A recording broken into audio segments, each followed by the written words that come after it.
Military technicians will be operating them. There will be a full Pentagon briefing 1/2 hour from now. ABC News will carry it live. This has been a Gulf War update.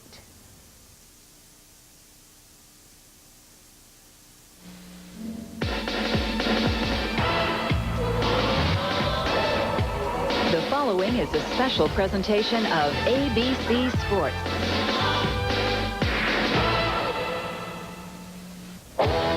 ABC Sports presents, live in its 30th season, the Professional Bowlers Tour. Today, from Las Vegas, Nevada, it's the $175,000 Showboat Invitational. In our first game, three-time 1990 winner, colorful Chris Warren of Dallas, Texas, will take on Tulsa, Oklahoma's Mike Edwards, who's still looking for his first championship.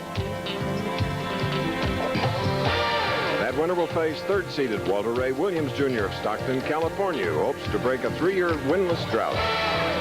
In the semifinal game, we'll see last week's winner, David Ozio of Vidor, Texas. And our tournament leader has a unique style and needs to win just one game for his first PBA title, Mike Miller of Albuquerque.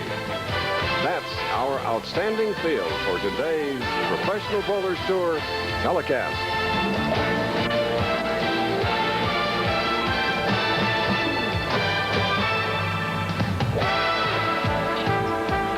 Well, this is the way they traveled in the old days, a little bit of the past. This stagecoach bringing me out here into the desert, which is an area that was once a way station being where wagon trains stopped to rest the horses and also to water them. Thanks, Buford, for that ride. I enjoyed it very, very much. Even John C. Fremont, the great explorer, stopped right here in this area. And a man from New York, Al Levinson, came out here years ago, and to provide a little history at a spot where it actually happened, he built this town. And it's the best I have ever seen, and I've seen a few. One of our best bowling championships has been in the Las Vegas area for a total of 30 years, the Showboat Invitational. This year, it's a total purse of $175,000. We're just about ready for the finals, so let's go there, and let's hear from my colleague, Nelson Burton Jr. Bo?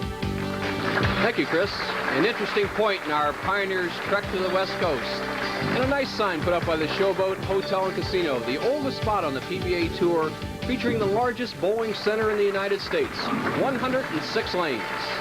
Now, we have a very, very strong field today. In the first match, the number 2 man from the 1990 season, Chris Warren, will be playing against Mike Edwards. In the semifinal, David Ozio will be trying to make it 2 tournaments in a row, starting the 1991 series. But really, the most important guy is the number 1 man. Mike Miller, unheralded Mike Miller, developed a new style about 10 weeks ago, bowling without his thumb in the bowling ball. He has no thumb hole, and he's been dominating the tour for about 2.5 months. It'll be interesting to see how his style stands under the pressure of a championship game. Now let's take a look at the championship pair. There are very slick lanes this week. There's oil down to 6 feet, another coat down to 12 feet, another coat down to 18 feet, and a 4th coat down to 28 feet. Now all this oil is dragged down the lane to a 45-foot spot, so it's very slick, and then dry the last 15 feet. Now all the players but Walter Ray Williams Jr. will be playing the big hook ball. They'll be starting the ball around the second arrow, swinging out to the edge, and into the 1-3 pocket, Chris, and there's a lot of prize money at stake. Out of the total of $175,000, $34,000 will go to the winner, 18-10, 7 and 6. Coming up next, ABC's Wide World of Sports begins its 30th anniversary year, as figure skaters Brian Boitano, Liz Manley, Roz Sumners will be competing in the NutraStreet World Challenge of Champions. Now, in addition, there have been some dramatic developments concerning the World Cup downhill skiing in Bengen, Switzerland. During qualifying yesterday, a young Austrian skier had a terrible fall, and this morning, tragically, died. Consequently, the event schedule for today has been suspended. Bob Beatty in Europe will have a full report. Wide World of Sports, following our Professional Bowlers Tour telecast. In our first match, we have Mike Edwards and Chris Warren. Mike from Tulsa and Chris Warren from Dallas, Texas. You saw Chris a lot last year. He had 3 victories, finishing second behind Amleto Monicelli in victories and the money department. Chris with $197,000 earned, plus a victory in the Japan Cup.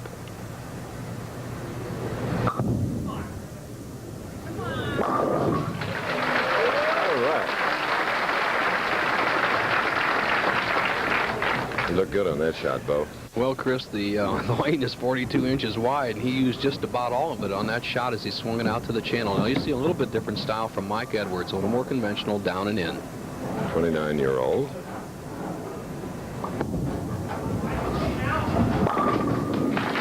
And there's so many people rooting for Mike Edwards to win his very first PBA championship. Very successful, but that first victory coming up, maybe. Mike Edwards, basically a long approach, a six-step style. He's only a shoulder-high swing, a very strong individual. When he was playing football in his high school days, was bench pressing over 300 pounds. Now has trimmed down to a spelt 185 to accommodate that nice smooth bowling style, going for a double second frame.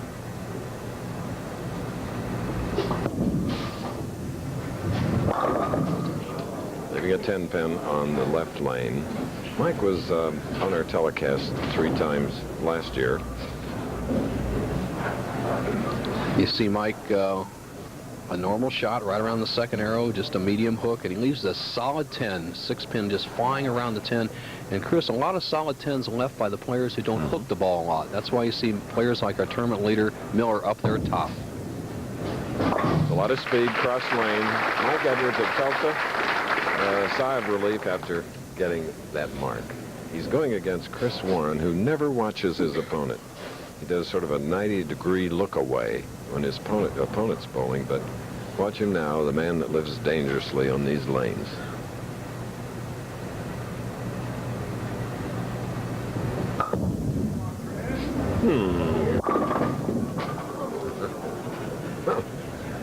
Around the world shot, looks like it's almost going in the channel, then breaks very sharply. Almost leaves the 4-7-9 split. And Chris, as we see the style of Chris Warren, a 5-step delivery, and he has a real high backswing, and he gets a good inside-out swing, tremendous wrist action. Doesn't get very close to the foul line, about 6-8 inches behind the foul line. But the right-hand lane has been the trouble lane over the years on this championship pair. All right. This is actually the 32nd PBA championship here, and over the years, Nelson, we've had just the great names. Dick Weber, Ski Ferinsky, Dave Davis, Billy Allen, all of them have won this event. A lot of great champions, and we'll take a look at the position of Chris Warren on the lanes. He's going to get up on the approach and stand just a bit on the left side, and he's going to slide way over here on the left, and you watch the ball trajectory out between the second and third arrows, and obviously precipitously close to the gutter.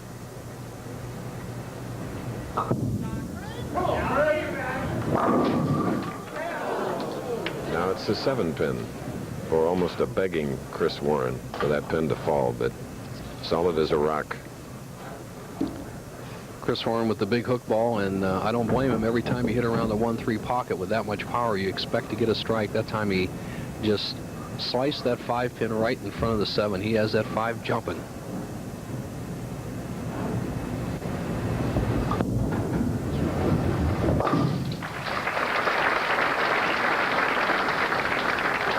Mike Edwards now will be up shooting in the 3rd frame.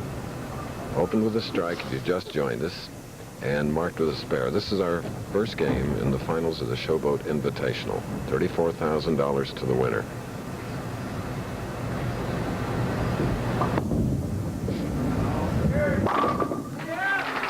Earlier we had a chance to ask each of the bowlers if they had a message for our troops in the Persian Gulf region. Yeah, I'd just like to say, keep the faith, guys. Our thoughts and our prayers are with you and your families, and good luck and come home safe. Amen. Now a double to take an 11, or yes, an 11-pin lead. All right, Mike Edwards from the Southwest region is in the lead by 11. We'll be back.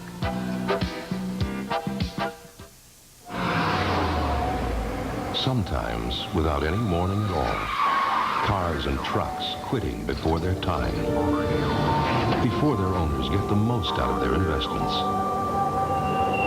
Maybe they don't know about AC Delco, a full line of auto parts designed with proper maintenance to help your car or truck last. Maybe they should. AC Delco. It's like buying time. can do it with True Value. A new year, a fresh beginning. So start it off right with the Master Mechanic 7 1/4-inch circular saw, just $37.99.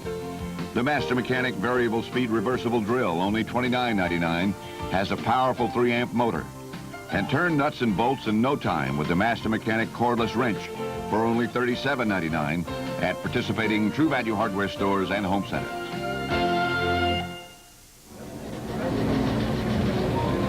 Some of the games of chance area, Showboat Hotel and Casino in Las Vegas, you notice yellow ribbons on some of the slot machines and in the entire area.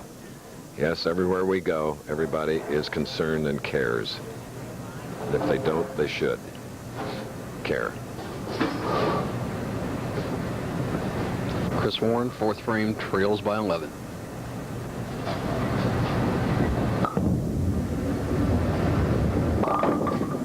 Coming up high. Looks disgusted, Bo. Well, he should be. For a player of his caliber, number 2 in the world last year, that was just an ugly shot. We saw his first shot all way out by the channel. That time, you see, it's not even close to the channel. Now, if you're going to play that big hook, you got to give it room. Trust is a must. Your game is a bust, they've always said, and he surely didn't trust that shot. Got a good break and has an easy spare. Conversion here, he'll trail Mike Edwards by 12.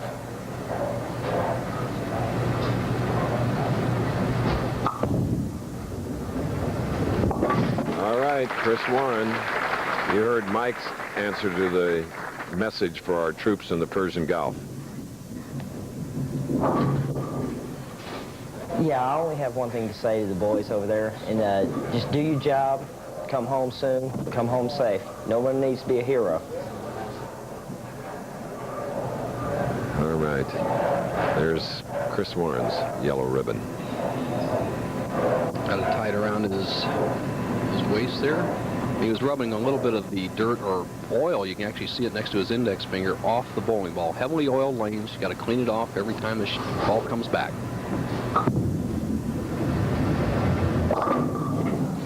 Leaving a 6-10. Well, he just looks out of time. Very few times I've ever seen a top professional completely lose his timing. On that particular shot, he was just completely out of time, never gave the ball enough room. Once again, gets a pretty good break, ending up with a 6-10 spare to shoot at, but he could be in real trouble, and Mike Edwards, his opponent, looks awfully tough.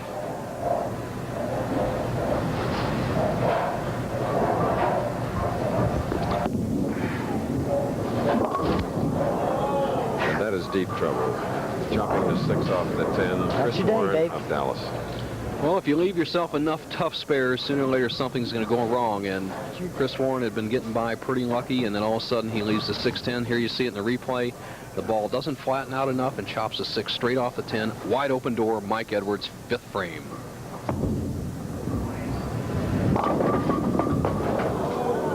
Wasn't able to jump on the opportunity. The 2-8-10, and Mike Edwards could have really put a nail in the coffin of Chris Warren with a strike there, but once again, he has a very tough shot. There's 2 schools of thought. My best thought, Chris, is to drive the 2-pin over into the 10 and then hope it bounces off to the 8. It's a very difficult shot hitting it straight on. That's not the way to do it, obviously. All right, so it's an open frame, 95 through the 5th for Mike Edwards. His lead now is 10 pins. So Chris Warren is now in as deep as he was prior to that last frame.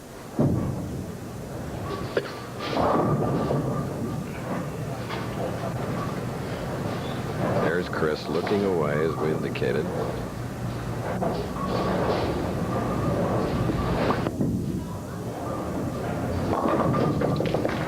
Well, Mike is back striking after a double before the open frame.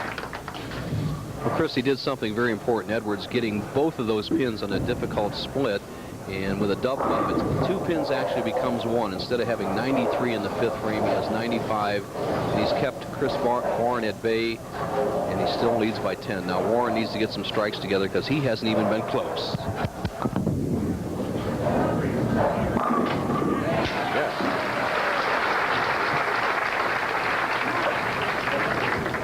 There's the Masters champion, Chris Warren. You see the way Chris Warren attacks the right-hand lane. Not much of a slide on the approach. The big hook ball works this time. He's back in the match. One, a strike here in the 7th. It'd be all even.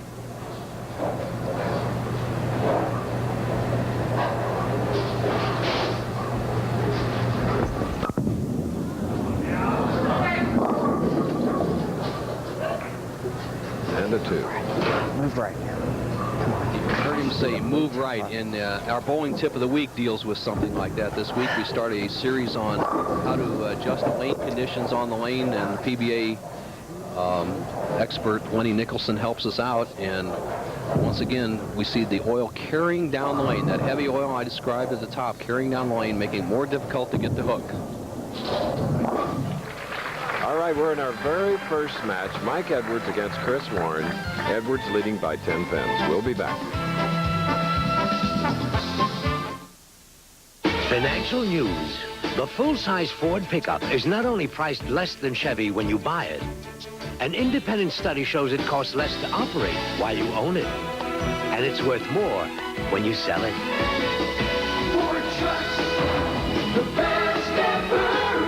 From the moment you buy it to the moment you sell it, Ford puts Chevy in the red and you in the black. More people are driving the best-built, best-selling American trucks than ever before. Got a painful cold? Gotta get relief? Get Alka-Seltzer Plus cold medicine. It relieves painful cold symptoms some others miss with a decongestant, antihistamine, and a pain reliever you can't find in any other leading cold medicine. The pain's gone. Ah, I can breathe. Everything feels better, better, better. Alka-Seltzer Plus cold medicine. Relief for your painful cold. And now for sinus and allergy relief, try new Alka-Seltzer Plus sinus allergy medicine. 5 legendary names meet in a special version of golf's ultimate showdown. The Senior Skins Game, next Saturday on ABC Sports. Isn't that a great lineup in Senior Skins? I guess. Okay, we're back again at the Showboat in Las Vegas, Nevada. We're live, capacity crowd, and that's the way it's been all 30 years that we've come here. They love bowling in this city, and they do a lot of it. There is Mike Edwards, and Mary Gaglianone last September became Meg Edwards, Mike's wife. Pretty lady.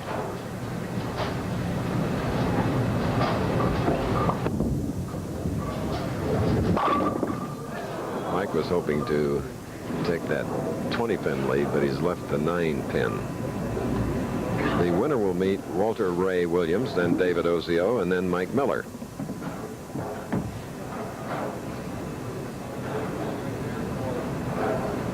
Just split through and through the pocket, and now this shot for a single pin.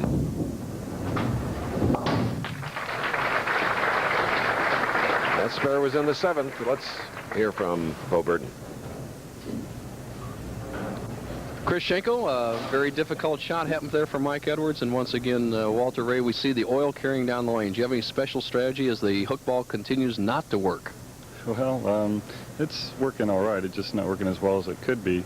But with the oil carry down, the people that hook the ball more can actually get around the oil carry down better than the guys who go straighter. So you may have a little trouble, but good luck. Back to you, Chris. And Mike Edwards, again, a single pin. Had a lot of single pin spares here today. The pressure is on, total to $175,000, 34 to the winner today. 263 professionals started this event. The Pro-Am was on Sunday. Competition spanning 56 games began on Monday.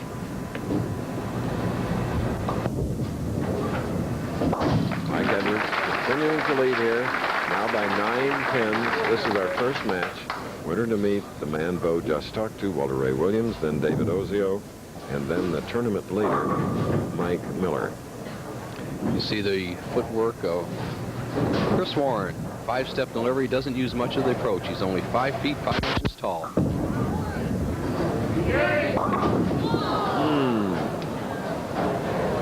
Disbelief.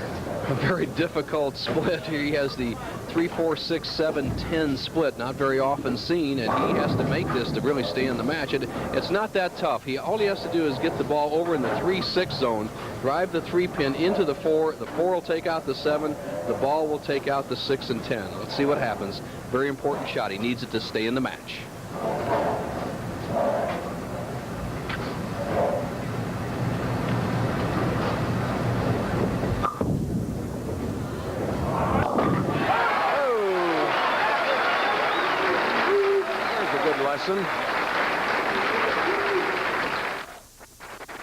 Gotta replay that one. Super shot. He needs it to stay in the match. 8th frame. Takes out the 4-7, the 3-6.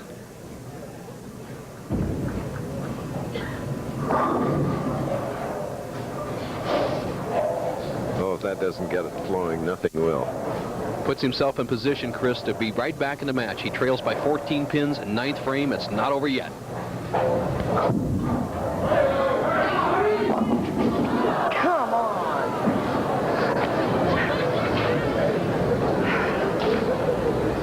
Big trouble. This one's a lot tougher. Now, there's two schools of thought. You can either start the ball over here in the 6-10 zone and drive it over into the 4-pin. I believe, Chris, the best way to go is to get the ball over in the 4-7 zone where the 2 pins are and drive the 4 into the 6, 9, and 10. Let's see which way Chris Warren goes. He's going to try to go across lane. It's easy to get 4 pins this way, but it's more difficult to make it all, and he needs them all. Well, you thought you had problems in league play last week.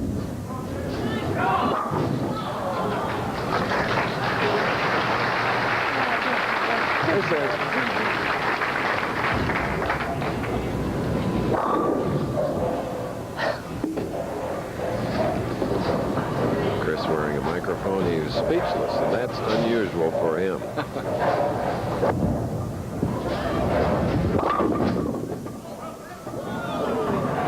A 6-pin now for Mike Edwards, who Meg is 10th. Well, Chris, we're seeing something we've seen the last 3 years at the Showboat. Last year, this was the lowest scoring championship round of the season. The only one the players averaged under 200. And basically, we're seeing the same thing. The oil's carrying down to the back end. There's just not much of a shot out there.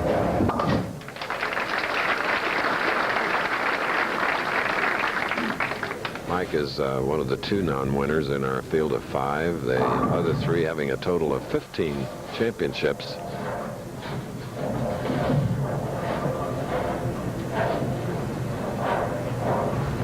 Can only wait for the next stop where he defends his title.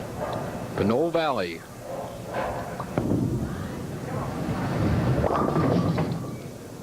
That's still going to be enough for a winner for Mike Edwards. The worst he can do is 177.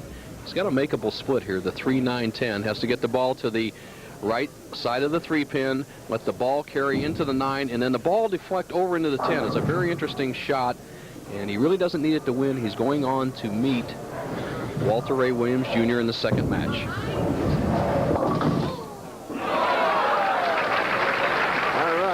We have a winner, and we'll have the final scores. ABC Sports presentation of the Professional Bowlers Tour. We'll return after this message and a word from our ABC stations.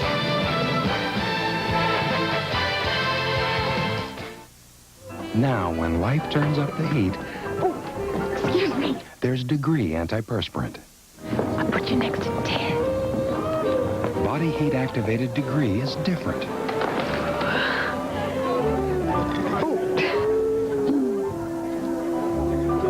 Every time your body heat rises, Degree turns on extra protection. When life turns up the heat, Degree has you covered. So you're Ted. Degree, your body heat turns it on. I smoke, but on this flight, cigarettes are grounded. My answer? Wrigley Spearmint Gum. And that cool, clean taste never lets me down. When I can't smoke, I enjoy pure chewing satisfaction. Own a foreign car, Midas has the right brake parts in stock for practically every foreign car. And our brake technicians are trained experts, so we do the job right and right away. For foreign car brakes, nobody beats Midas. Nobody. Sunday, it's the original Indiana Jones adventure. Harrison Ford and Karen Allen in Raiders of the Lost Ark. Sunday at a special time. 1, 2, 3. They made it through the season, attacking the offense. Now it's time for the playoffs and the right to play in number 25. Tune in to the hits, the highs, the heroes of pro football. It is flipping to England. I'm Greg Mace, 27 Sports. Join WHTM on January 26th at 7 p.m. as we take you on the road to the Super Bowl. My son runs a very big company. His secretary has a secretary. My son is a very successful dentist. You couldn't afford him. My son watches what he eats. He doesn't fill up on food full of saturated fat and cholesterol. Watch your blood cholesterol level. Eating right isn't just important to your heart. It's important to those who love you. Did he always listen to you? It's your heart. It's your life. It's your move. WHTM TV 27, Harrisburg.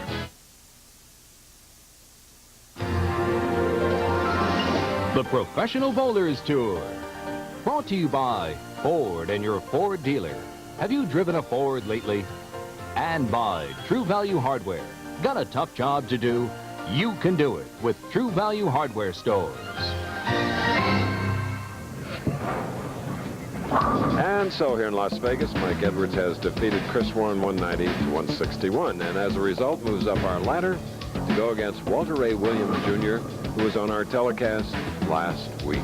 And so is David Ozio, who will meet the winner of this head-to-head match coming up. Practice shots still being handled, and the man that has a different style, Mike Miller, tournament leader, Bo, continues to warm up with Ozio off to our right. And here we go into match 2. The warm-up shots being taken, 56-game format this week. Normally the pros bowl 42 games. It's 56 games. Walter Ray Williams Jr., the higher finisher after 56 games, finishing third. He has a choice of either starting the match or finishing the match, and so he has opted to start second and let Mike Edwards start off the match. Edwards just snuck by the first match against a very confused Chris Warren. Let's see if he gets straightened out in the second match.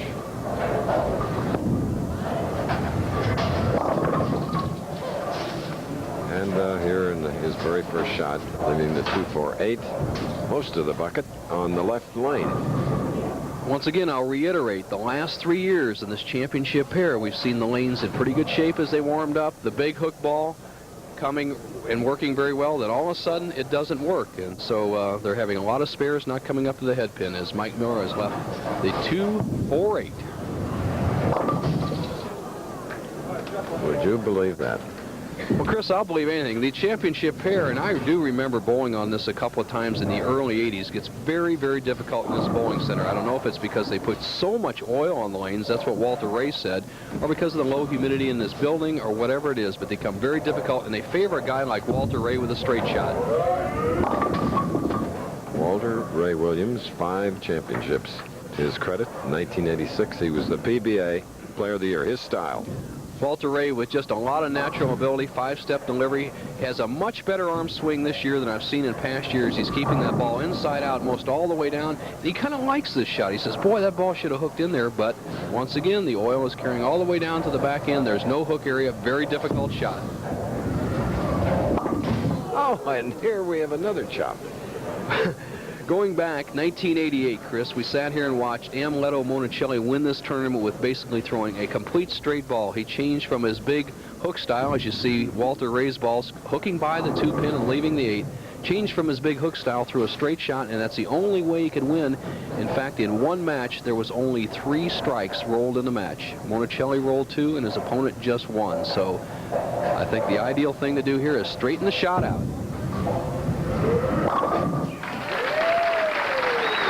Walter Ray thinks like you think. Walter Ray getting his strike, and it's unusual to have both professionals opening up in the very, very first frame. Mike Edwards doing a little doctoring to his bowling ball, putting a piece of white tape in there where his thumb had gone down, and now it needs it a little tighter.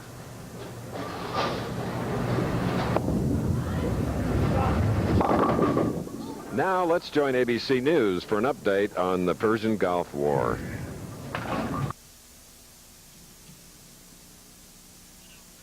This is an ABC News special report on the Gulf War. Reporting from New York, Peter Jennings. Good afternoon. It is not at all easy to follow the Persian Gulf War, but again this afternoon the U.S. High Command is going to brief reporters, and we will again listen in. For another day, much of the world's nerves have been on edge, but nowhere more so than Israel as Israelis wait. It's 10:30 in the evening there now as Israelis wait to see whether once again they will be hit by Iraqi missiles. As you know, there was an attack on Israel by conventional missiles about 15 hours ago. The sirens have gone off as recently as an hour ago. It turned out to be a false alarm, but you can only imagine what an emotional state the Israelis are in at the moment. There has been some reassurance today in that the U.S. Has already managed to get the Patriot interceptor anti-missile missiles in to Israel today with U.S. technicians. There have been so many questions about the Patriots. It's only been tested once in battle, and that was in eastern Saudi Arabia the other day, when it did manage to knock down an Iraqi Scud missile. But there's enormous faith placed in the Patriot at the moment, and so the President has authorized Patriots to go along with U.S. technicians. This will be, to the best of our knowledge, the first time that foreign troops have ever come to the defense of Israel on Israeli territory since the state was created back in 1948. We may hear more about that at the briefing. Once again, and these characters, I mean that in the broadest sense, will become familiar to us as the days go by. But the briefing officers again today will be Lieutenant General Thomas Kelly, who's the Director of Operations for the Joint Chiefs of Staff in Washington. He basically runs things for General Powell on a daily basis, and Rear Admiral Mike McConnell, who's of the Defense Intelligence Agency, and he has talked a little bit about the air war. We can take a look now at the briefing room in the Pentagon in Washington. This is Pete Williams, who's the traditional spokesman for the Pentagon, and he's, for this enormous group of reporters, basically just sending down the ground rules. Let's listen for just a second. There's a training program going on now as to when the Israeli forces, the Israeli Defense Forces, will be fully trained up to man those Patriots. That's an operational detail that I can't discuss. Now, the Patriots that are arriving and that became operational today, the crews to operate them came with them. And U.S. crews will be there to operate them and to assist Israeli forces in operating them as well. So, in other words, what we have sent to Israel, that's arrived there today, is a fully manned operational system. How many Let's just take one question at a time, and I'll point to you. How many U.S. military troops will be deployed temporarily to Israel? I'm not going to go into specific numbers. Dennis? That was my question. Okay. Is this the first time U.S. troops have been deployed on Israeli soil? Oh, well, the U.S. troops are U.S. military personnel are present in almost every country with which we have diplomatic relations. There are Marine Guards, there are defense attachés, and so forth. But in a potential combat role? Well, first time is always a risky one. Let me look into that. I'm not positive of that. Brian? Will American forces be used to man the Israeli-owned Patriot missile system? No, these American forces are... we got a program to train Israeli Defense Forces. That training program is going on now. That's a separate question. These Patriot batteries or fire units that arrive today will be manned by primarily by U.S. troops. Bart? Are the numbers of fire units being sent sufficient to protect the Israeli coastal cities? The units that are being sent will help to further defend Israel. There's no such thing as a foolproof defense. Foolproof defense to anything. So that's a very, very difficult question to answer. Michael? Pete, two questions. You described this as a temporary deployment. Does that mean they're to be withdrawn after the war is over? Two, you mentioned the answer to your first part of your question is yes.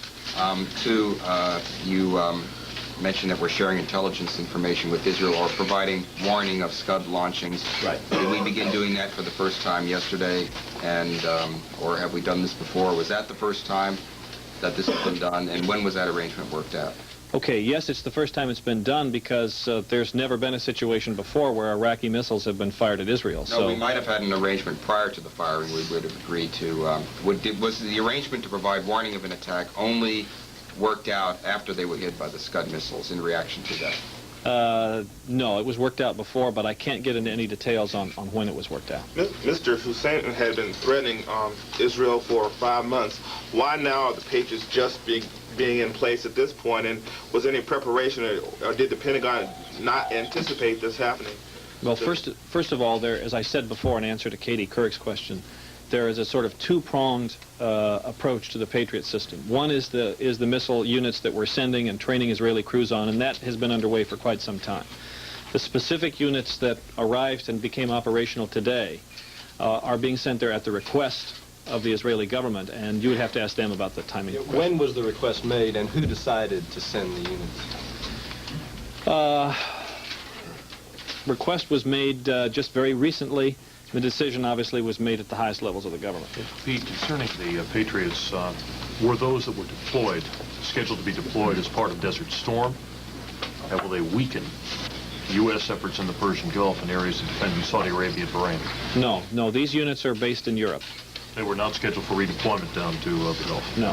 Keenan? Pete, going back to that prior shipment of Patriots, why is it that they were not up and operational prior to the war? I didn't say they weren't operational. Why were there not crews sent to man the Patriots? Sorry? Why were there not crews sent earlier? Because in the early agreement, that was an arrangement where the Israelis would purchase the Patriot systems and have their folks trained up to operate them. And that's a training program that's going on now. And that was all worked out earlier. But in view of the fact that the threat was so clear and so imminent, why did they... Did they turn down a chance to have American You'll have crews? to, you know, as far as the Israeli government decisions, I speak for the U.S. government. You'll have to ask them. Pete, there was more air raid sirens in Tel Aviv and Jerusalem today. Has the Pentagon detected any new Scud firings or missile firings today? Oh, that's off the Patriot question. Let me hold that for General Kelly. Any other Patriot questions? Are you concerned that the Jordanians could become involved if a Patriot destroys a Scud over Jordanian airspace? One of the things they've said would bring them into the conflict.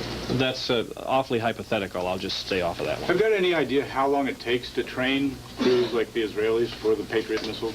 How long does that training take? I'm not sure. I don't know the answer to that You one. didn't say so, but are these the most advanced Patriots that we have? That we're sending in today? Yeah. Yes. And do you have any numbers on them? No, we won't be giving out specific numbers. That gets into an operational detail.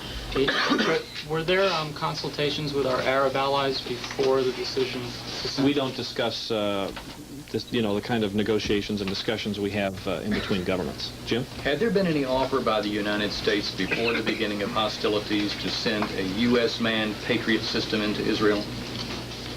Again, same answer to the previous question. That gets into sort of private government-to-government discussions. Yes, in terms of how well the Patriots work, can you give us any more information on the two that were unintentionally fired in Saudi Arabia earlier? I don't have any further information on that. That's under investigation right now, and I don't believe the investigation's complete. Pete, you said they were moved from Europe. Was there consultation with the European allies, and will that weaken posture in Europe? No, it won't weaken the posture anywhere. What it does is it assists Israel in its air defenses.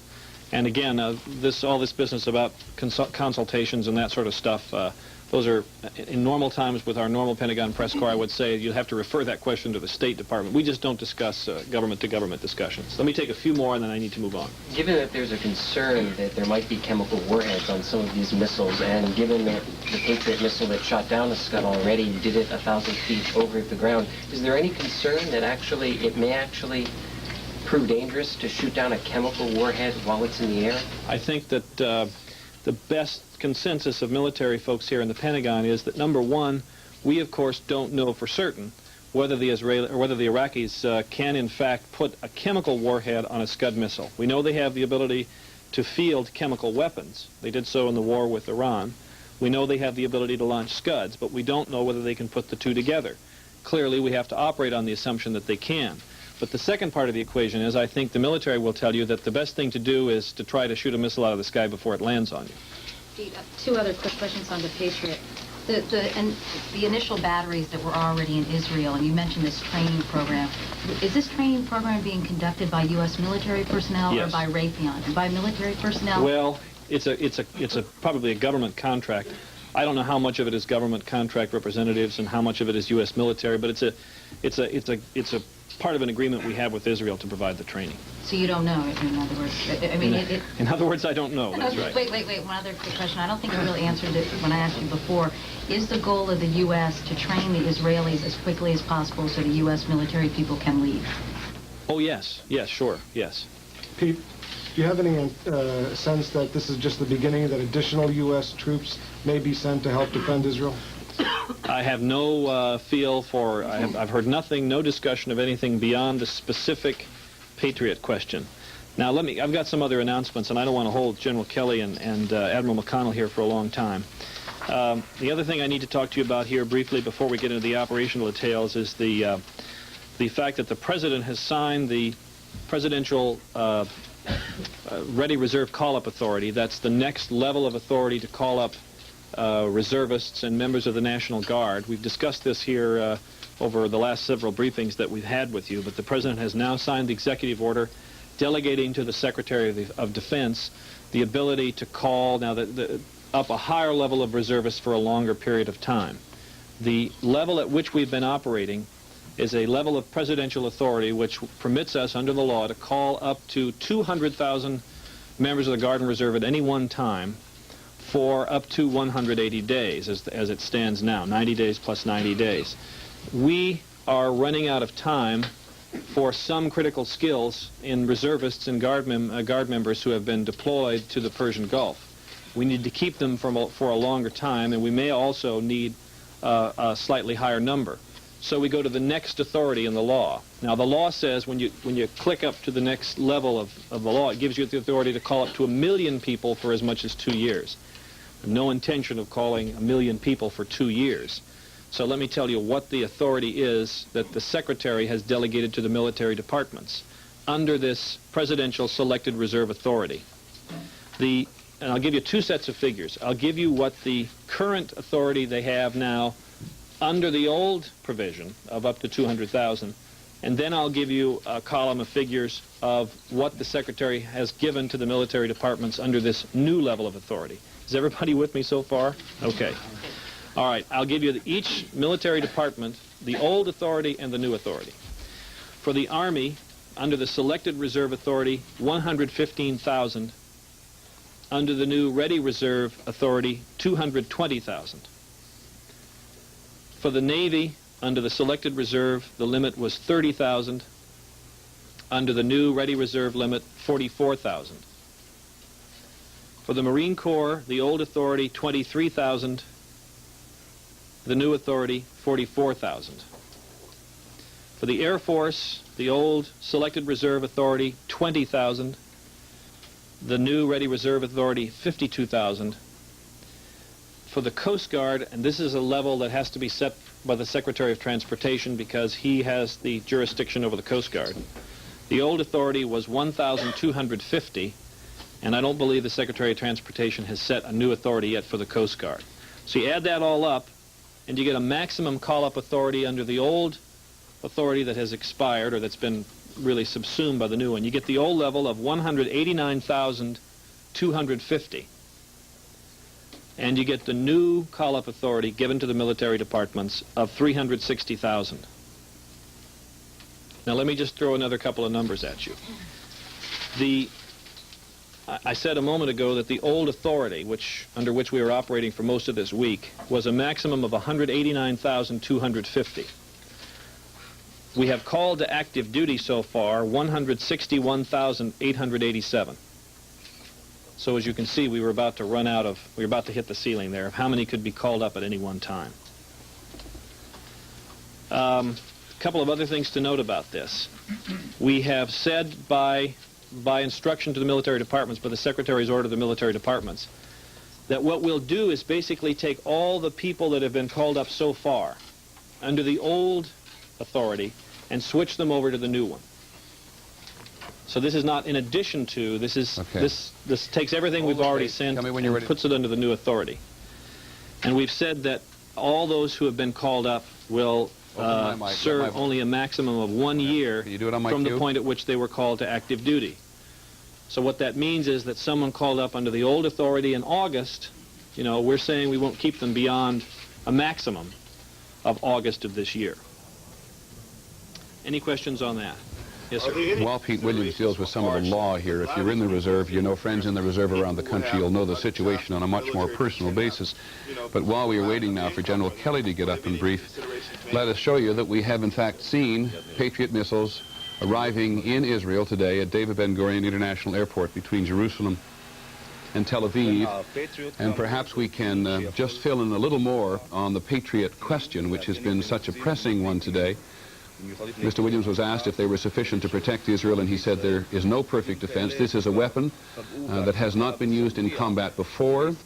It has only been fired once successfully in Saudi Arabia. It did bring down an Iraqi missile. There were 2 accidental firings in Saudi Arabia. You may have heard him refer to those. They are still being investigated. Someone asked Mr. Williams why it took 5 months for American crews to go in along with the Patriots. Israeli technicians are currently being trained in Texas to run the Patriots themselves, but the more important answer as to why Americans have not gone in has to do with Israeli pride as much as anything. The Israelis have always been very proud of their ability to defend themselves, and though Mr. Williams is not sure, I think we are sure that this is the first time that foreign soldiers have been called to defend Israel on Israeli territory. They apparently did go in at the request of the Israeli government, and there is a clear political component here, that if the U.S. government is prepared to move as vigorously as it has done over the last couple of days on this issue, it reassures the Israelis, it perhaps inhibits the Israelis from their traditional determination to retaliate when attacked, and perhaps then reassures President Bush and other leading members of the international coalition in the Gulf that there will not be particular pressure on the Arab members of that coalition, though there is no indication at the moment that the coalition was going to crack. Israeli involvement in any campaign would certainly bring pressure on those governments from at least large segments of their population, quite often from their young population. The question was why were Patriots not offered to the Israeli government earlier? They were, to the best of our knowledge, offered earlier to the Israelis, but they did not accept them at that point. Let's go back to Pete Williams. To do and what it's not designed to do. There's a sense that maybe all of Israel could be protected by this, but I guess that's not the case. Well, there's some limitations on what I can discuss in the capabilities. Let me, we've got some fact sheets on the Patriots. Let me, for the sake of moving on here, say that we'll offer those to you after the briefing. Can you I'm sorry, but just to clarify one further question on the Patriot. If I understood your answer to an earlier question, the intention, I may have misunderstood this, is the intention that Israelis will be trained to operate these Patriots that are coming from Europe, or are those only to be operated by Americans?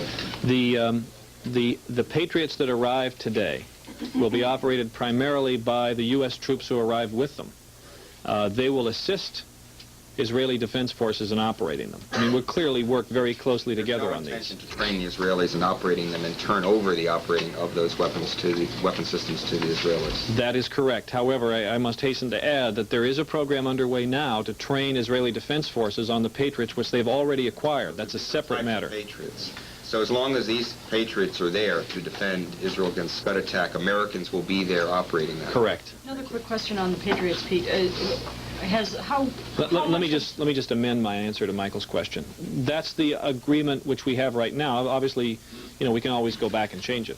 How much has the force that was the Patriot force that was in Israel before increased now?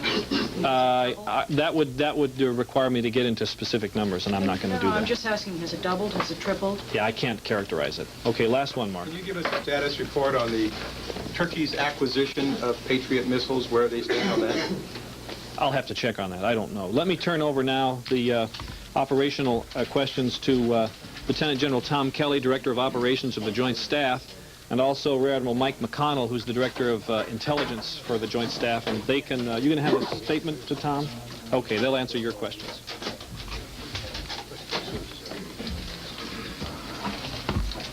We'll just say we're less than 3 days into the operation, and we're over 460,000 U.S. military in the theater.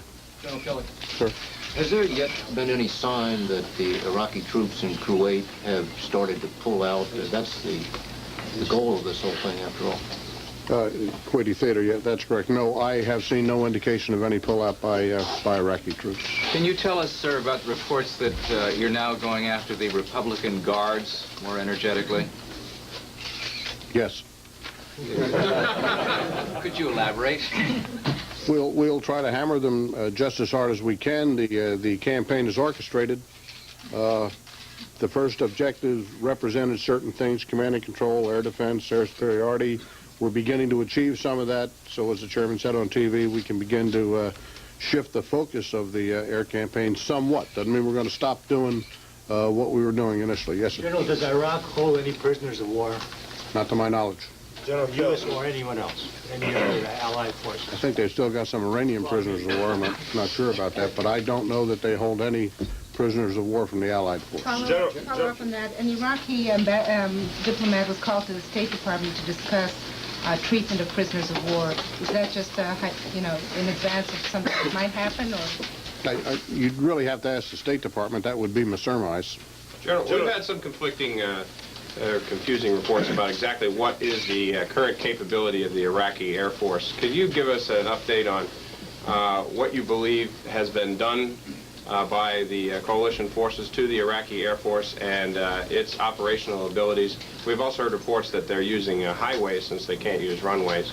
Can you tell us a little bit about that? Well, first, I think that we have the capability to gain and maintain air superiority in any sector of Iraq in which we wish to operate. They have moved, as you may know, some of their aircraft further north. They have always had plans to use sections of highways as dispersal airfields. Many nations do that. I think the air campaign vis-a-vis the Iraqi Air Force is going quite well, going just about the way we expected it to, and we're satisfied with the results. They are not bearding us very much. Well, as a follow-up, how much of the Air Force, can you give us some assessment of how much the Air Force has either been actually destroyed or rendered ineffective by reason of being trapped in their underground bunkers or whatever? I'm not sure we can give you very much on that. I think CENTCOM gave some figures this morning on the number of aircraft shot down, relatively few compared to the Iraqi Air Force. Mike, do you want to take a try at the attrition? Bomb damage assessment is one of the more difficult aspects of following up in the campaign effort. And we've been inhibited somewhat. The information frequently is from a gun camera or what comes back from the actual flight, and weather has been a major problem for us. I can share with you that of the times that the Iraqis have chosen to engage, they currently have lost 10 and of course 0 on the coalition side. For the most part, when discussing air forces, it's useful to think about it in terms of air defense system. And currently their air defense system in the west and south is weakened significantly, and they have moved their efforts further north. Bear in mind that the Iraqis have never faced Western well-trained forces, and they're finding it a force that they cannot contend with. But can you say, have a lot of these aircraft been destroyed on the ground or before they even got up? I mean, obviously shooting, they haven't engaged us very much, so we don't know. Apparently they're not losing many in the air. Have we destroyed a lot of their Air Force on the ground? I think, as Mike said, we've had difficulty with the bomb damage assessment. We call that BDA. Because of the weather over there, we're trying to get more information in all the time. But the fact of the matter is that their air defense system is no longer successful in major portions of the country. Are you shifting now from the strategic phases of bombing to tactical at this point? And if so, what other tactical targets might you be looking for? Well, of course, we're not going to discuss very much what kind of targets we're looking for. The chairman said we were going to begin to hit the Republican Guard more. That's a very important part of their military capability, the Republican Guard. We are continuing the strategic campaign. We are also working very hard on the Scud threat. Those three things are... General Kelly, there are reports that the Air Force bombers and the Allied Force bombers are returning with more of the bombs on the planes and not being used. Is time running out for the use of the Air Force to take out these Scud missiles, and do you anticipate now having to go in using more ground forces or whatever to take out that threat? Well, I don't accept your basic point that more and more aircraft are coming back with their ordnance still aboard. If an airplane goes out and can't find its target, or there's something wrong with its system, it's not going to expend the ordnance unnecessarily. Remember, one of the things we're trying to be very careful about is not causing excessive casualties during this campaign. But as I said yesterday, we feel that our air campaign is being about 80% successful, and we are very satisfied with that. We are still using the air primarily. still using the air period, to look for the scuds, and we plan to continue to do that. General, could I just follow along those same lines? Could you walk us through what you are currently doing to try and track down all the scuds and what problems you're encountering? And what are the numbers of how many you've destroyed? The short answer is everything we can. We're conducting reconnaissance. Remember, the weather is bad in western Iraq right now. That's where the scuds have been launched at Israel from. We are conducting reconnaissance. We have aircraft up. We are covering the area constantly. We have scud watches going on in theater and other places. And we think that eventually we will be successful and reduce the scud threat. I think it's instructive to note that on the first night there were, I think, 8 fired. On the second night there were 3 fired. We worked it very hard since the second night. As was indicated by Mr. Williams, we're also putting some capability in Israel to counter those missiles. If they get there, we hope that they're not going to get there. But what are the problems you're encountering as you try to go after these? Finding them. It's, you know, the Sink said, Commander-in-Chief said yesterday, it's like trying to find a needle in a haystack. The mobile launchers are quite easy to hide. He had more than a few months or 5 months to hide them. He had a couple of years if that's when he, in fact, planned to attack. But we are searching for them, as I said, assiduously, and we hope to find them. Yesterday you were reluctant to say that the United States and the Allies had already achieved air superiority. But today you indicate that the United States does have air superiority. In the vernacular, does that mean the United States and the Allies now own the skies over Iraq? What I said was that we can achieve air superiority in any area that we elect to go into. As I meant to say yesterday, if I didn't make it clear, they have moved their aircraft to the north. So if we go up to the north, we have to encounter those aircraft. They're there. I think we can encounter them, and I think we can defeat them anytime we want to. So I'd say you're somewhere between extensive local air superiority and air superiority. Can I follow that up? Can I follow? When you say they move them to the north, what do they have in the north? Do they have facilities, air bases, or are they just on highways? Mike, that's... They have facilities throughout the country, and I believe they've moved them to the north because we're operating from the south. If we go to the north, then they're going to run out of places to go. Aren't you operating in the north, though, out of Turkey, or is that unsuccessful today? The operations in the north are not unsuccessful. However, they're relatively new, so we haven't established the kind of effort that we have in the south. Yes, sir. I'm finding a conflict in information. The last couple of days I've heard 80% successful on bombing raids. I keep hearing this figure. Unfortunately, none of us here are seeing that information you're seeing, which tells you it's 80% successful. When can the media, and directly, when can the American people plan to see bomb damage assessment, meaning planes smashed on the ground, bunkers torn up, airfields torn up, supply facilities torn up in unclassified photos, or gun camera, which was shown on CNN? It's not that I hate to say I'm unconfident about it, but unless I can see it firsthand, I'm disinclined to believe both of you. I'm not impugning either one of you. I understand. As was just said about 2 minutes ago, we're having difficulty with the damage assessment because of the weather. When the information is available, we'll make it available to you. Pilots haven't been able to tell you. I mean, when a pilot unloads ordnance, he's going to tell you, I hit it or I didn't. His camera will say, I hit it or I didn't. We've had 3.5 days now. I am making available to you what I have available to me, so I... You haven't seen anything? You haven't seen those bomb damage assessments? Admiral, could you fill us in, please? I'm just trying to get a handle on this. The difficulty is having the photo in front of you. Bear in mind that what you've seen so far with the precision-guided systems on television allows you to see that. If you're a fast-moving airplane dropping weapons that are free-fall bombs, you don't have that same advantage. Now, not to impugn my fellow compatriots, comrades in arms, but when you are in the excitement of battle with the adrenaline, if I took every report and counted a kill on every report I received, the Iraqi Air Force would have been eliminated a long time ago. My responsibility is to sort that out piece by piece.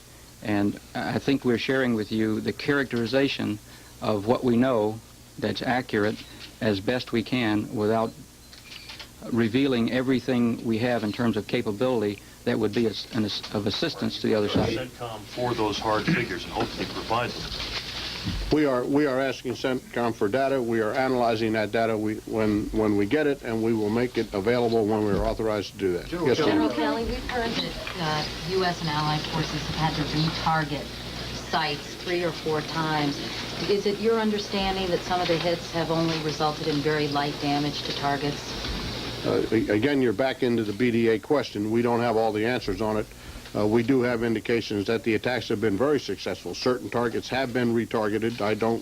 I wouldn't want to characterize that as being excessive, but we knew from day one that we would have to go back in there. You know, it's a difficult equation to get all the bombs exactly where you want them, but I would say we've achieved great success. One or two more.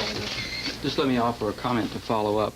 If your objective is to get to Baghdad, and there are air defenses between where you're leaving from and Baghdad, you want to suppress those aircraft, for example. So you may damage a runway, but that's temporary damage. So hit the runway, it's out of commission, they can't launch airplanes. You can go do your mission, return safely to your place of origin. And subsequent to that, in a relatively short period of time, they can repair their runway. So they're back in operation. So there's strategic damage, smashed, totally destroyed, and there's tactical damage. Excuse me, do either of you entertain any realistic hope of the possibility that the airstrikes against the Iraqi forces in Kuwait will be so substantial and that the Iraqi army will surrender without a U.S. ground assault? I've never not hoped that. I'm a soldier, you know, and I've done that for a living, and I would hope that we don't have to do it. But as I said yesterday, you must maintain the capability to do it in the final analysis in the event that the air is not successful. We do hope, everybody hopes, that the air will be successful and they'll all surrender, but we don't know that's going to happen. General, I have a question about the Republican Guard attacks, which you said you just shifted your focus to. Can you give us any indication of how effective that has been? Do you have any initial reports to give you a sense of how it's going? I'd say that command and control has been affected. There's a lot of units in the field. It's going to take a lot of time to get all of that done. Mike, do you want to add anything to that? Just to note that there have been some secondary explosions, and recall that we're dealing with over 500,000 men dug in the ground that have had 5 months to prepare. So being dug in, it will take some time to dig them out. Secondary explosions. The Republican Guards are only 150,000, I thought. You're saying that there are 500,000 Republican Guards? No, we're saying that there's 500,000 people in the theater. We know what the Republican Guards are. They are obviously a priority target. We're going after them, but they're dug in. They're in armored vehicles, many of them, and so it's pretty tough to get them out, but we think we'll do it. And last question for General. When we came into the briefing, there were air raid signs going off in Jerusalem and Tel Aviv. Has the Pentagon detected any new missile firing? We have not, and we checked that the minute we saw on television that they were going on, and there was not And should an Saddam additional Hussein launch. be pleased with the way his forces have been reacting and fighting, and why not, if not? His forces haven't been doing that much fighting yet. If you're talking about his ground forces, we haven't gone after them. If I were Saddam Hussein, I certainly would not be proud of what my forces have done. General, thank you all for your questions. Let me just add one other thing in answer to your. Thank you, gentlemen. Let me just add one other thing in answer to the question about why the Iraqis were given a note. The State Department calls these things a demarche today. The reason is that the United States has captured some Iraqi POWs by coalition forces. So the statement I've got, what the State Department has put out on this, it says the following: CENTCOM today has announced the capture of Iraqi POWs by coalition forces. The United States and Iraq are parties to the 1949 Geneva Convention relative to the protection of prisoners of war.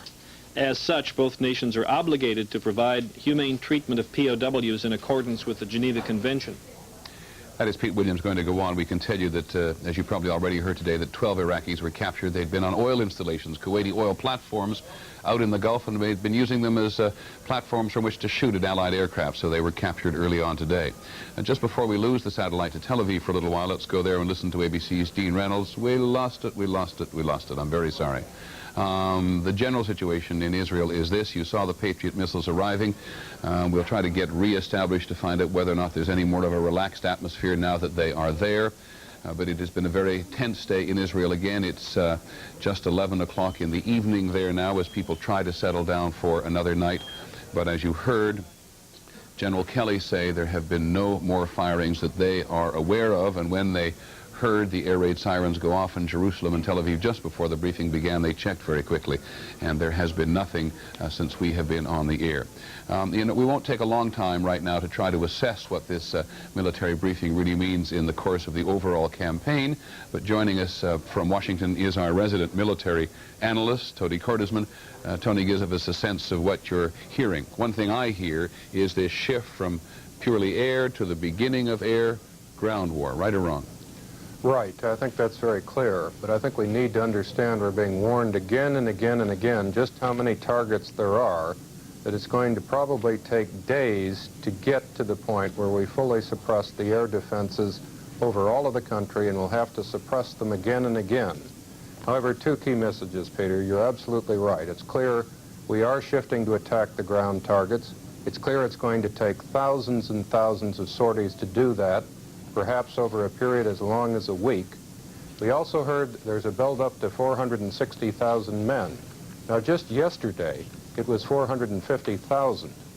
And when the President talked about completing the deployment, it was just about this number. That indicates that we're closing with virtually all of our armor, getting ready to be fully prepared for the ground phase. The other thing I heard this afternoon, I think perhaps the most discouraging report, I use the discouraging with a very small d, is how difficult it is to do this thing called BDA, bomb damage assessment, the day after. So they're insisting, at least to reporters in Washington, they don't have a really good handle on how much they've destroyed. I think that's absolutely fair, and unfortunately there's something of a Super Bowl mentality there. From a military viewpoint, what counts is they can't send anything up, their surface-to-air missiles aren't effective, we can operate freely over the areas where they have their ground forces. It doesn't really matter whether we've destroyed X number of aircraft if they can't fly them and they can't use them. Now, there are 150,000 members, roughly, of the Republican Guard dug in Kuwait. General Kelly says we're beginning to hammer them, we're hitting them as hard as we can. What can they withstand? Well, the problem again is destroying all of them is nearly impossible. Not only are there 150,000 men, but as a very rough estimate, we're talking about 50,000 vehicles, perhaps 30 or 40 major concentrations. But if you knock out the command and control capability, if you paralyze them, get rid of their supplies, which are vulnerable, if they can't move, they can't fight. Okay, Tony Cordesman in Washington, thank you very much. We don't need you to remind ourselves of this, but we do on a regular basis anyway. This has a kind of antiseptic quality to it, all this discussion about ammunition and aircraft and everything else, but this is not a bloodless campaign by any means. A lot of people are clearly dying. You've heard how many Allied airmen have died, not in air-to-air combat, but shot down. You've already heard how many Iraqis have been shot down, but it is clear from the reporting that men are dying in every theater of battle. Let's go to the White House, where ABC's Ann Compton has been talking to the President's press secretary, who's still up at Camp David, right, Ann? He is, and he met for 2 hours with the bosses of the gentleman who just briefed the press. He got his own briefing, and we understand that basically what the President's being told is the same thing we are getting here. The President was particularly pleased to hear what his briefers talked about, the air defense system.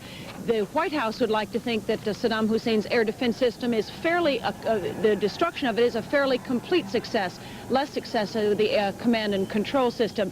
The President was in the briefing and left about a half an hour after it began to telephone Yitzhak Shamir. That is his third phone call to the Israeli Prime Minister in the last day or so, and it was to again thank the Prime Minister for Israel showing restraint. There's no question here, Peter, that the administration is breathing a sigh of relief tonight that with the Patriot going in, the ones that will now be manned by the American forces, and with his absolute promise to Shamir, they're doing everything they can in western Iraq to defeat the weather and find those Scud missile launchers and take them out, that he has promised that they will do everything they can, and asking Shamir to hold off once again on any kind of retaliation. Okay, and let me interrupt you in a second, because Pete Williams was asked a question at the Pentagon briefing he couldn't answer, but might be important. Has the President, to the best of your knowledge, talked to any of the Arab leaders in the coalition about how he's coming to Israel's assistance?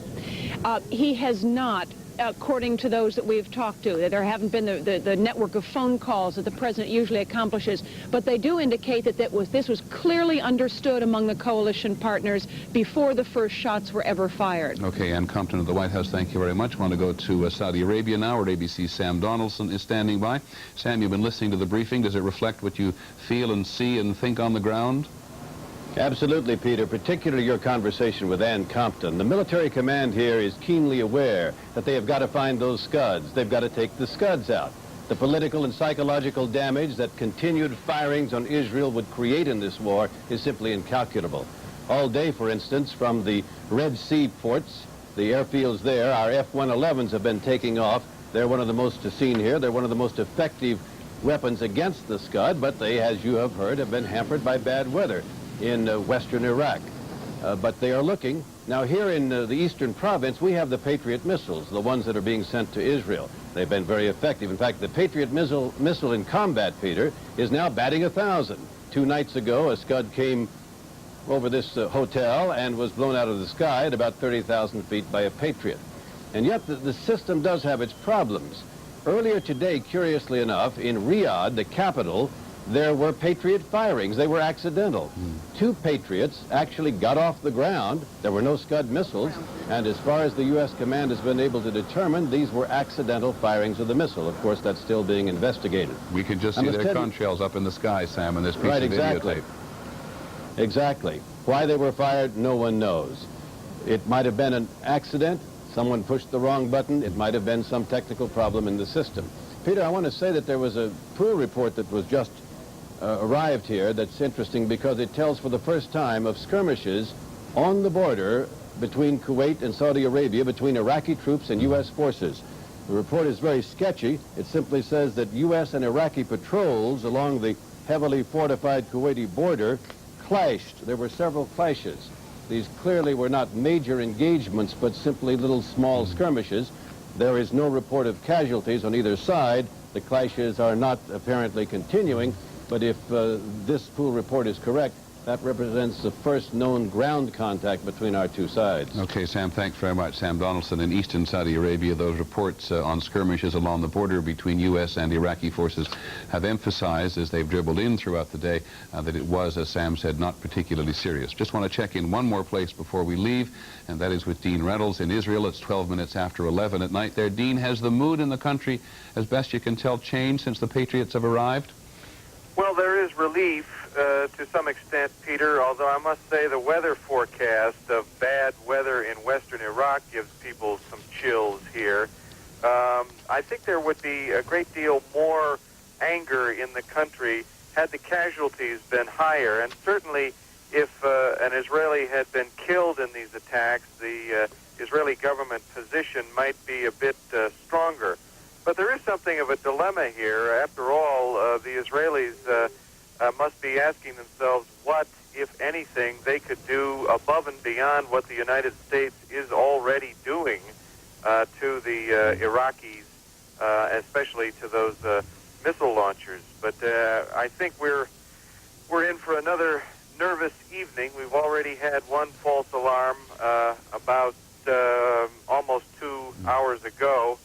And fortunately, an all clear was sounded soon thereafter. Dean, thanks very much. Dean Reynolds in Jerusalem, and of course he raises the question that has been on everybody's mind today. If the U.S. is doing everything it can in western Iraq, including the problems with the bad weather, when the U.S. has such a sophisticated operation over Iraq these days, what more could the Israelis do? But as Dean Reynolds says, perhaps they are resting just somewhat easier tonight. Though Pete Williams went out of his way to say at the Pentagon briefing here, there is no such thing as a perfect defense system. The war in the Persian Gulf continues. We'll be back every hour on the hour. I'm Peter Jennings. This has been a special report on the Gulf War. We now return to our regular program schedule.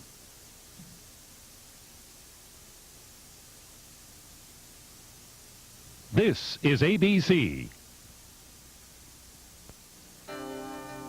Bowling in the USA. Bowling in the USA.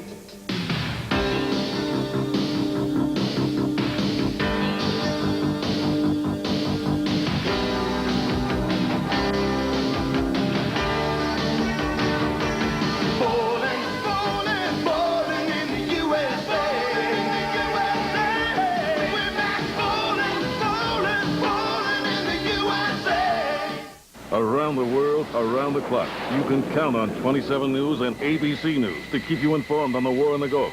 We went in with a group of guys, and we got everybody out, and that was the most important thing to us. 27 News brings you the complete picture with local reactions and our exclusive first-hand experience in the Gulf. And from the Pentagon to Baghdad, ABC is monitoring events as they happen. For updates on the war, you'll see the latest reports on Emmy Award-winning 27 News and ABC News. Weather with Rob Dixon, tonight at 6 on 27 News.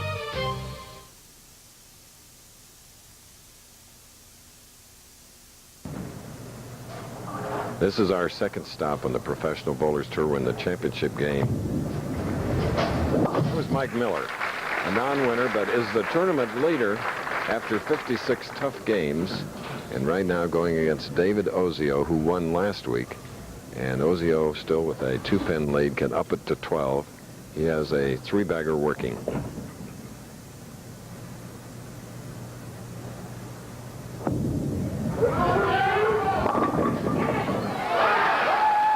Breaks now to pinfall. If you just joined us, Mike Edwards defeated Chris Warren 190 to 161 in the first game, and Walter Ray Williams defeated Edwards 195 to 156.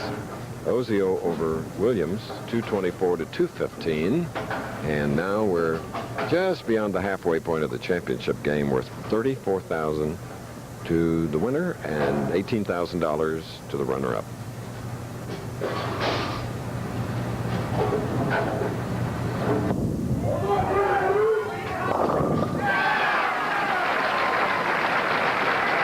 Make it 5 in a row. Okay. The experience of Ozio coming through. He has a chance to really put the pressure on Miller, and he applies a 22-pin difference. Mike Miller, once again, does not bowl with a thumb hole in the bowling ball. Look, there is no thumb hole, no thumb in the ball. Maximum power. Let's see if he can come back.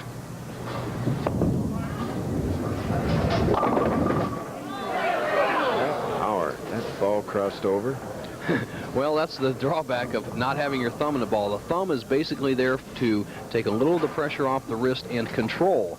And when he does lose it, as you see him putting his thumb in the ball, conventional style for spares because he doesn't need power, when he loses control, he gets very wild as he was on the first shot. Okay. The 30th anniversary year of ABC's Wide World of Sports starts today. Great figure skaters from Barcelona, Spain, and the NutraSweet World Challenge of Champions. Brian Boitano never better anytime, Bo. Debbie Thomas looks good, and I know you called the action with Peggy Fleming. And that about 10 minutes from now. Don't miss it. Not because Peggy and I did it, but because the greatest skaters in the world were on it, and it's a beautiful show from Barcelona. And can't miss it is what you can say to Mike Miller right now is he has a very simple spare of the 2-pin, but he can't afford to miss this in the 8th frame to stay close in the match.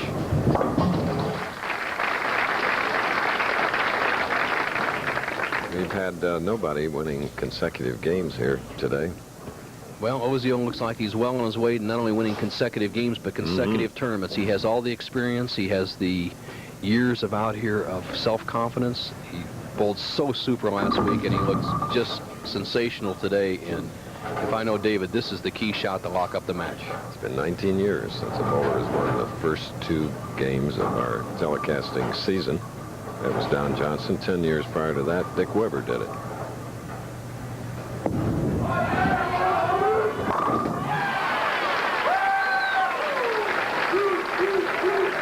Well, he's getting his 6-bagger a little more on the end of this week. Last week, he was strong up front.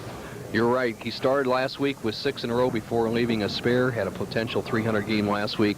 Started out with 2 spares and then has strung 6 in a row. And you could tell by his reaction how important that 8th frame was. Now this one slams the door. Strike here for Ozio. It's back-to-back titles.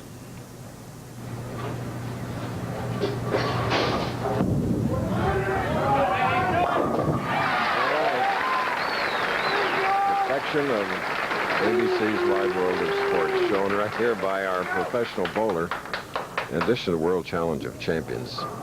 There have been some dramatic developments concerning World Cup downhill skiing in Wengen, Switzerland. During qualifying yesterday, a young Austrian skier had a terrible fall and tragically died this morning. Unfortunately, the event scheduled for today has been suspended, but Bob Beatty in Europe will have a full report. Now, Mike Miller comes up in the 10th frame, a possible 235.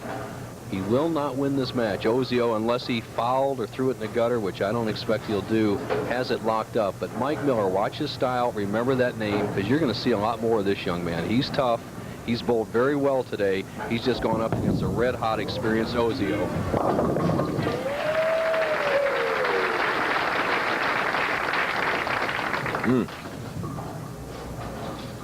Mike has all his family here. His dad, Gary, bowls on the Seniors Tour, which we telecast last year from the doubles events from the Showboat. There's father, Gary, daughter, Adrian. Gary, he knows the score. His son's in a little bit of trouble, but he should be very proud of him, and you're going to see a lot of this man. He really has it together. Only 29 years old, 6'1", 180 pounds. He's going to bowl 224, Chris, and I figured that would be enough to win the title, as tough as the lane conditions have been here all week long. But he's gone against David Ozio, red hot. David Ozio, the big year last year, earning nearly $100,000. Overall, he's over $600,000.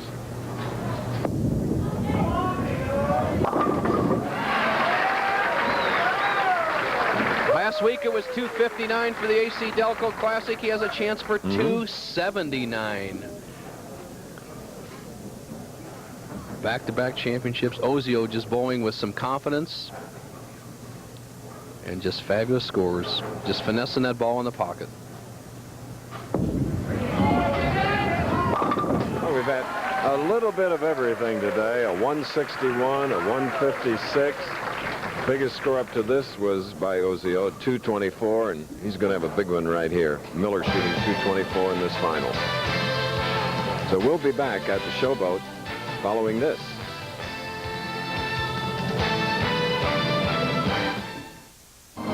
Skipper, you ever been afraid of dying? Son, you gotta have permission to die. Danny Glover. All we really got is each other. Willem Dafoe. Nobody has a chance alone. Brad Johnson. I do know the difference between dying for something and dying for nothing. Loyalty. Bravery. Sacrifice. You're gonna live! Flight of the Intruder. Rated PG-13. Now playing at theaters everywhere.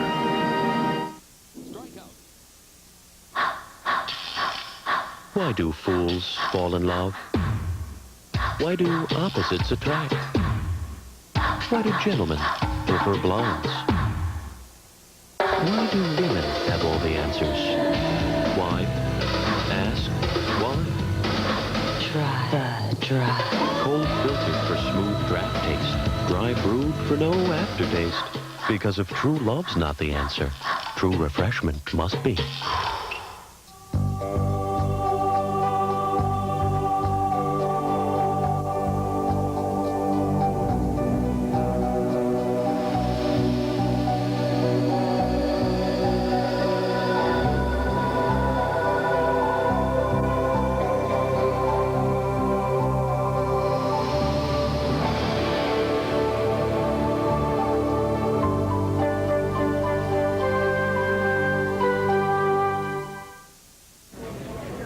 We're back again at the Showboat Hotel and Casino, using 2 of the 106 lanes here, and using it to great advantage was David Ozio today in winning consecutive tournaments, our first 2 of 1991.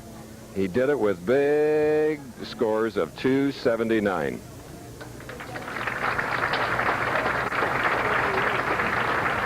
Everywhere here at the Showboat Lanes, yellow ribbons. Yellow ribbons galore, in hopes that things will get so much better. There he is, 279. That was his final score, and he won it by a lot of pins over Mike Miller, who shot a 224. That was the score that David had in the previous match in the semifinal in eliminating Walter Ray Williams, 224 to 215.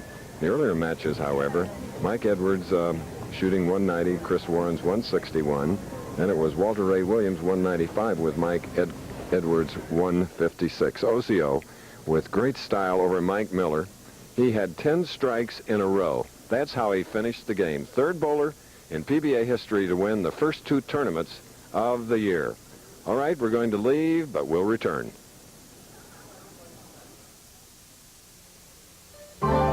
Get away from it all in the new Explorer from Ford.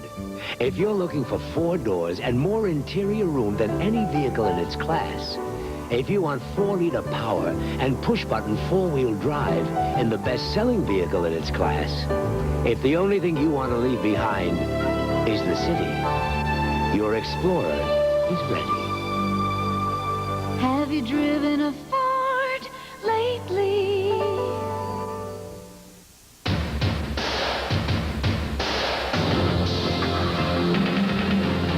Born of the finest natural ingredients, then brewed and aged with extra care for that clean, crisp, cold taste. The taste only Budweiser can deliver. The king of beers. From Vidor, Texas, 10 in a row. Second championship in a row. David? Unbelievable. I tell you, I don't know what to think. It's a blessing truly from God. I tell you, 2 weeks in a row, I never would ever dream this in my wildest dreams. But if any of this show was missed by the United States, it's well worth it. My hat's off to the guys over in the Middle East. You're taking good care of us, and we deeply appreciate it. Heartfelt.